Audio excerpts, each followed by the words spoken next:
বলে রাখতে চাই, কারণ আপনার সহযোগিতায়, আপনার রক্তদানের সহযোগিতায় কোনো একটি কোমলমতি শিশুর প্রাণও বেঁচে যেতে পারে। প্রচুর পরিমাণে রক্তের প্রয়োজন হচ্ছে, বিশেষ করে যে নেগেটিভ রক্তগুলো আছে। আপনারা দয়া করে যোগাযোগ করবেন ঢাকা বার্ন ইউনিটে। অধিকাংশ যারা আহত আছে তাদেরকে নেওয়া হয়েছে। দর্শক, আজকে সারা প্রতিদিনের মতোই তারা এসেছিল স্কুলে ক্লাস করতে, কারো পরীক্ষাও ছিল। আপনারা দেখতে পাচ্ছেন যে এখানে অনেকে এই কথা শুনে একটা নজর নিজের সন্তানের কথা ভেবেও তারা ছুটে এসেছে। আজকে এই ঘটনা যে কোনো সময় আমার সন্তানের সাথেও ঘটতে পারতো। দর্শক, আমি একজন এখানের লোকের সাথে কথা বলবো। আপনি এখন এসে কি দেখলেন তাই?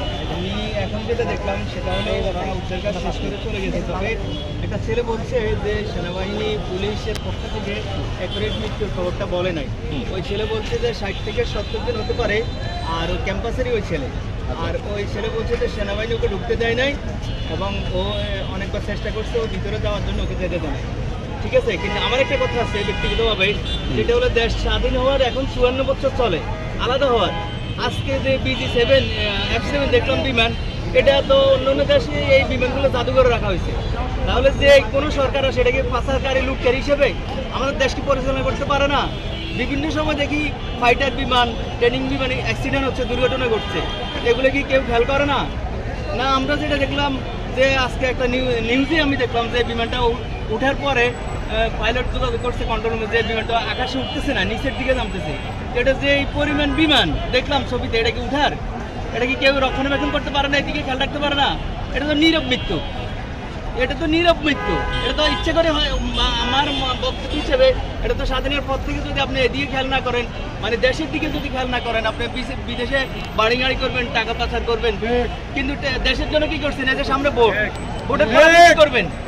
আপনি যে কত দল, জামাত, আওয়ামী লীগ, বিএনপি, এনসিপি, এগুলো ভোটের পরে, ভোটের আগে মানুষের পাশা ভিতরে গলায় ধরে, কিন্তু ভোটের পরে মানুষকে দেখে। এই যে এতগুলো শিশু মৃত্যু হলো, এটা কি কেউ, এটা কে দিবে? সরকার দিবে?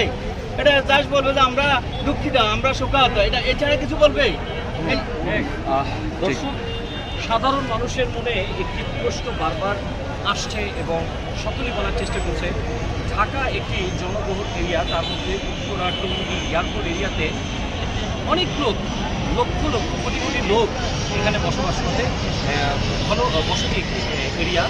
এইখানটাতে কেন এই বিমানটা উড্ডয়ন করা হলো, এটা সাধারণ মনে প্রশ্ন।